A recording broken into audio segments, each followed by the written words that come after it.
नमस्कार. अविद्यास्मिता रागद्वेषाभिनिवेशाः क्लेशाः.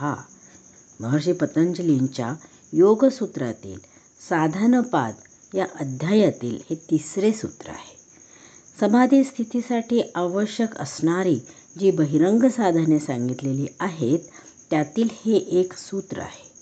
समाधी सिद्ध होण्यासाठी प्रथम काही आचार पाळावयास हवेत. या आचारांना क्रियायोग असे म्हणतात.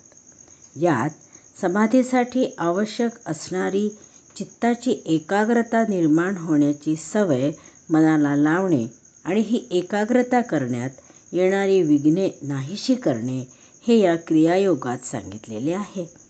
वरील सूत्राचा अर्थ असा: अविद्या, अस्मिता, राग, द्वेष आणि अभिनिवेश ही 5 समाधीतील क्लेश म्हणजे विघ्ने होत.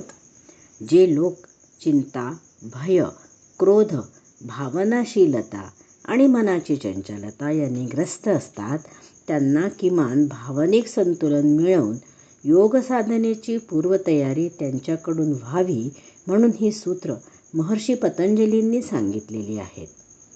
अविद्या म्हणजे देहाला आत्मा मानणे, अस्मिता म्हणजे अहंकार, मीच सर्व काही आहे असे मानणे, राग म्हणजे सुखलालसा आणि द्वेष म्हणजे दुःखाचा तिरस्कार, अभिनिवेश म्हणजे नित्य जगण्याची आणि मरणाची भीती.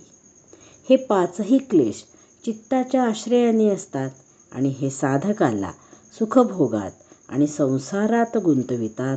म्हणून समाधीचे ध्येय ठेवणाऱ्या साधकाने हे क्लेश दुबळे करण्याचा प्रयत्न केला पाहिजे. अष्टांग योगापैकी ध्यानाने हे नष्ट करता येतात.